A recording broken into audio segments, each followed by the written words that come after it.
नमस्कार।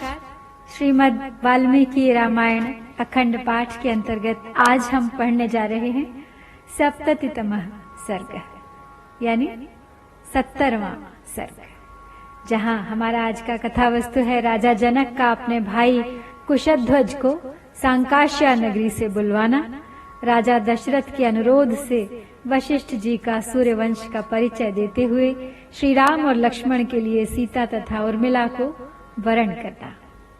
आइए प्रारंभ करते हैं आज का पाठ। ततः प्रभाते जनकः कृतकर्मा महर्षिभिः उवाच वाक्यं वाक्यज्ञः शतानन्दं पुरोहितम्। भ्राता मम महातेजा वीर्यवान् अति धार्मिकः कुशध्वज इति ख्यातः पुरी मध्यवसत् शुभाम्। वार्याफलकपर्यन्तां पिबन्नीक्षुमतीं नदीं सांकाश्यां पुण्यसङ्काशां विमानमिव पुष्पकम्। तमहं द्रष्टुमिच्छामि यज्ञगोप्ता समे मतः प्रीतिं सोऽपि महातेजा इमाम भोक्ता मया सह। तदनंतर जब सवेरा हुआ और राजा जनक महर्षियों के सहयोग से अपना यज्ञ कार्य संपन्न कर चुके, तब वे वाक्य मर्मज्ञ नरेश अपने पुरोहित शतानंद जी से इस प्रकार बोले, हे ब्राह्मण, मेरे महातेजस्वी और पराक्रमी भाई कुशध्वज जो अत्यंत धर्मात्मा हैं, इस समय इक्षुमती नदी का जल पीते हुए उसके किनारे बसी हुई कल्याणमयी सांकाश्या नगरी में निवास करते हैं। उसके चारों ओर के परकोटों की रक्षा के लिए शत्रुओं के निवारण में समर्थ बड़े बड़े यंत्र लगाए गए हैं। वह पुरी पुष्पक विमान के समान विस्तृत तथा पुण्य से उपलब्ध होने वाले स्वर्गलोक के सदृश सुंदर है। वहां रहने वाले अपने भाई को इस शुभ अवसर पर मैं यहाँ उपस्थित देखना चाहता हूँ, क्योंकि मेरी दृष्टि में वे मेरे इस यज्ञ के संरक्षक हैं। महातेजस्वी कुशध्वज भी मेरे साथ श्री सीताराम के विवाह संबंधी इस मंगल समारोह का सुख उठाएंगे। एवं उक्ते तु वचने शतानन्दस्य सन्निधौ आगताः केचिद् व्यग्रा जनकस्तान् समादिशत्। शासनात् तु नरेन्द्रस्य प्रययुः शीघ्रवाजिभिः समानेतुं नरव्याघ्रं विष्णुमिन्द्राज्ञया यथा। सांकाश्यां ते समागम्य ददृशुश्च कुशध्वजं न्यवेदयन् यथावृत्तं जनकस्य च चिन्तितम्। राजा के इस प्रकार कहने पर शतानंद जी के समीप कुछ धीर स्वभाव के पुरुष आए और राजा जनक ने उन्हें पूर्वोक्त आदेश सुनाया। राजा की आज्ञा से वे श्रेष्ठ दूत तेज चलने वाले घोड़ों पर सवार हो पुरुष सिंह कुशध्वज को बुला लाने के लिए चल दिए, मानो इंद्र की आज्ञा से उनके दूत भगवान विष्णु को बुलाने जा रहे हों। सांकाश्या में पहुंचकर उन्होंने कुशध्वज से भेंट की और मिथिला का यथार्थ समाचार एवं जनक का अभिप्राय भी निवेदन किया। तद्वृत्तं नृपतिः श्रुत्वा दूतश्रेष्ठैर्महाजवै आज्ञया तु नरेन्द्रस्य जगाम कुशध्वजः। स ददर्श महात्मानं जनकं धर्मवत्सलं सोऽभिवाद्य शतानन्दं जनकं चाति धार्मिकम्। राजार्हं परमं दिव्यमासनं सोऽध्यरोहत उपाविष्टावुभौ तौ तु भ्रातरावमितद्युति। प्रेषयामास तुर्वीरौ मन्त्रिश्रेष्ठं सुदामनं गच्छ मन्त्रिपते शीघ्रमिक्ष्वाकुममितप्रभम्। आत्मजैः सह दुर्धर्षमानयस्व समन्त्रिणम् औपकार्यां स गत्वा तु रघूणां कुलवर्धनम् ददर्श शिरसा चैनमभिवाद्येदमब्रवीत्। उन महावेगशाली श्रेष्ठ दूतों के मुख से मिथिला का सारा वृत्तांत सुनकर राजा कुशध्वज महाराज जनक की आज्ञा के अनुसार मिथिला में आ गए। वहां उन्होंने धर्म वत्सल महात्मा जनक का दर्शन किया। फिर शतानंद जी तथा अत्यंत धार्मिक जनक को प्रणाम करके वे राजा के योग्य परम दिव्य सिंहासन पर विराजमान हुए। सिंहासन पर बैठे हुए उन दोनों अमित तेजस्वी वीर बंधुओं ने मंत्र प्रवर सुदामन को भेजा और कहा, हे मंत्रिवर, आप शीघ्र ही अमित तेजस्वी इक्ष्वाकु कुलभूषण महाराज दशरथ के पास जाइए और पुत्रों तथा मंत्रियों सहित उन दुर्जय नरेश को यहाँ बुला लाइए। आज्ञा पाकर मंत्री सुदामन महाराज दशरथ के खेमे में जाकर रघुकुल की कीर्ति बढ़ाने वाले उन नरेश से मिले और मस्तक झुकाकर उन्हें प्रणाम करने के पश्चात इस प्रकार बोले, अयोध्याधिपते वीर वैदेहो मिथिलाधिपः स त्वां द्रष्टुं व्यवसितः सोपाध्याय पुरोहितम् मंत्रिश्रेष्ठ वचः श्रुत्वा राजा सर्षिगणस्तथा स बन्धुर्गमत् तत्र जनको यत्र वर्तते राजा च मंत्री सहित सोपाध्याय स बान्धवः वाक्यं वाक्यविदा श्रेष्ठो वैदेहम् इदमब्रवीत् विदितं ते महाराज इक्ष्वाकुकुल दैवतम् वक्ता सर्वेषु कृत्येषु वसिष्ठो भगवान् ऋषि विश्वामित्राभ्यनुज्ञातः सह सर्वैर्महर्षिभिः एष वक्ष्यति धर्मात्मा वसिष्ठो मे यथा क्रमम् तूष्णीम भूते दशरथे वसिष्ठो भगवान् ऋषिः उवाच वाक्यं वाक्यज्ञो वैदेहम् सपुरोधसम्। तो मंत्री सुदामन इस प्रकार बोले दशरथ जी से, हे वीर अयोध्या नरेश, मिथिलापति विदेह राज जनक इस समय उपाध्याय और पुरोहित सहित आपका दर्शन करना चाहते हैं। मंत्रिवर सुदामन की बात सुनकर राजा दशरथ ऋषियों और बंधु बांधवों के साथ उस स्थान पर गए जहां राजा जनक विद्यमान थे। मंत्री, उपाध्याय और भाई बंधुओं सहित राजा दशरथ जो वाक्यविद थे, बोलने की कला जानने वाले विद्वानों में श्रेष्ठ थे, विदेह राज जनक से इस प्रकार बोले, ये महाराज, आपको तो विदित ही होगा कि इक्ष्वाकु कुल के देवता ये महर्षि वशिष्ठ जी हैं। हमारे यहाँ सभी कार्यों में ये भगवान वशिष्ठ मुनि ही कर्तव्य का उपदेश करते हैं और इन्हीं की आज्ञा का पालन किया जाता है। यदि संपूर्ण महर्षियों सहित विश्वामित्र जी की आज्ञा हो तो ये धर्मात्मा वशिष्ठ ही पहले मेरी कुल परंपरा का क्रमशः परिचय देंगे।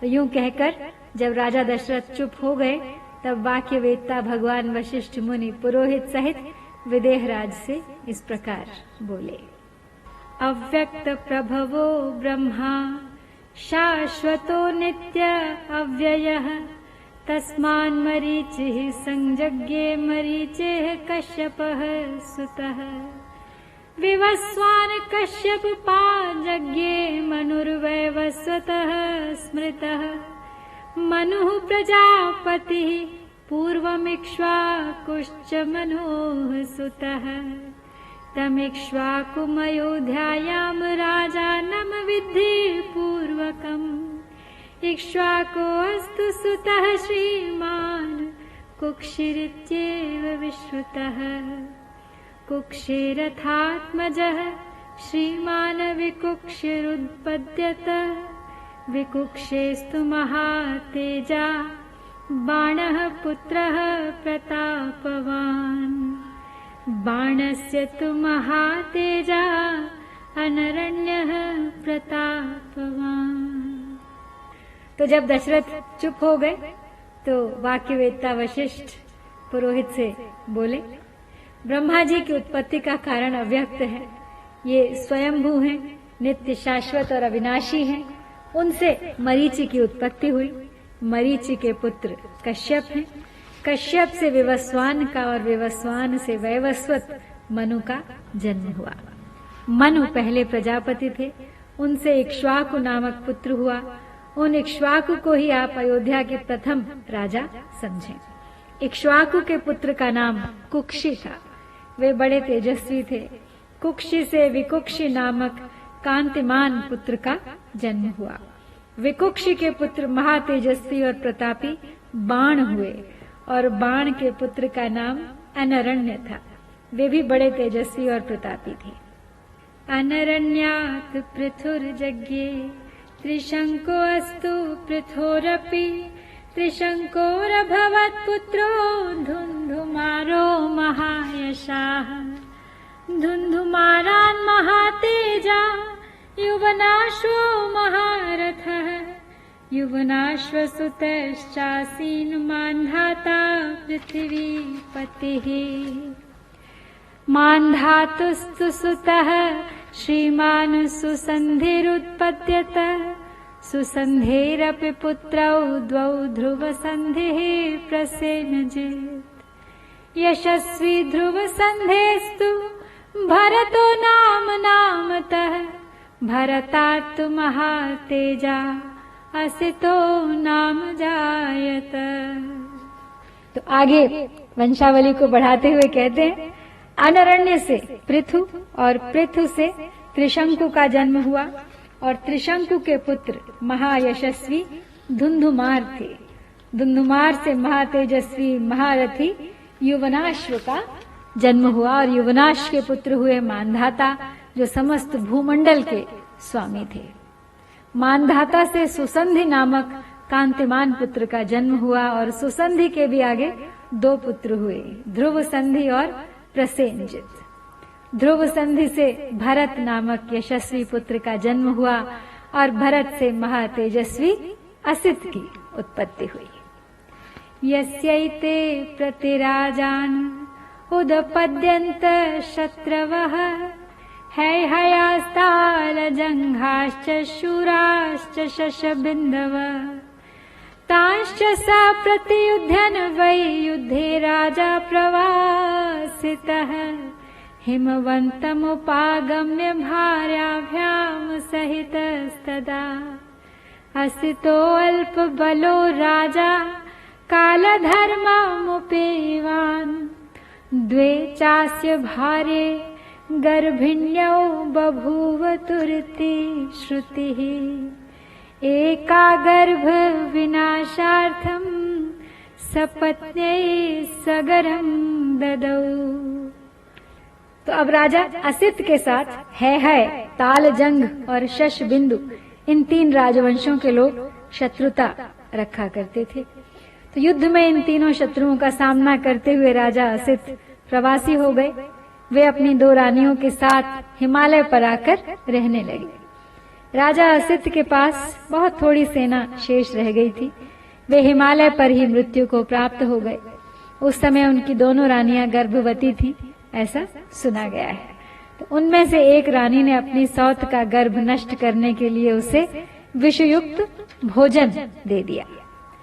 ततः शैलवरे रम्ये बभूवाभिरतो मुनिः भार्गवश्च वनो नाम हिमवन्तमुपाश्रित तत्र चैका महाभागा भार्गवं देववर्चसं ववन्दे पद्मपत्राक्षी काङ्क्षन्ति सुतमुत्तमम् तं ऋषिं साभ्युपागत्य कालिन्दी चाभ्यवादयत् स तामम्यवदत् विप्रः पुत्रेप्सुं पुत्रजन्मने तव कुक्षौ महाभागे सुपुत्रः सुमहाबलः महावीर्यो महातेजा अचिरात् सञ्जनिष्यति गरेण सहितः श्रीमान् मा शुचः कमले क्षणे।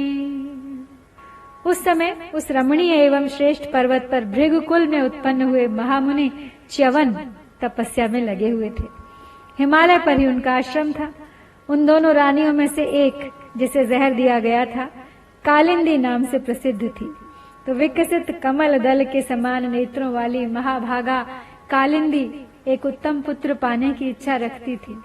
उसने देवतुल्य तेजस्वी भृगुनंदन च्यवन के पास जाकर उन्हें प्रणाम किया। तो उस समय ब्रह्मर्षि च्यवन ने पुत्र की अभिलाषा रखने वाली कालिंदी से पुत्र जन्म के विषय में कहा, हे महाभागे, तुम्हारे उदर में एक महान बलवान तेजस्वी और महापराक्रमी उत्तम पुत्र है।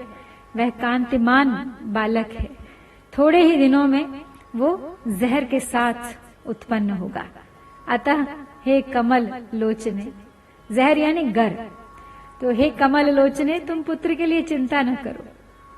च्यवनम च नमस्कृत्य राजपुत्री पतिव्रता पत्या विरहिता तस्मात् पुत्रम देवी व्यजायत। सपत्न्या तु गरस्तस्यै दत्तो गर्भजिघांसया सह तेन गरेणैव सञ्जातः सगरो अभवत्। सगरस्या समञ्जस्तु असमञ्जादथांशुमान् दिलीपोऽंशुमतः पुत्रो दिलीपस्य भगीरथः। भगीरथात् ककुत्स्थश्च ककुत्स्थाच्च रघुस्तथा रघोस्तु पुत्रस्तेजस्वी प्रवृद्धः पुरुषादकः।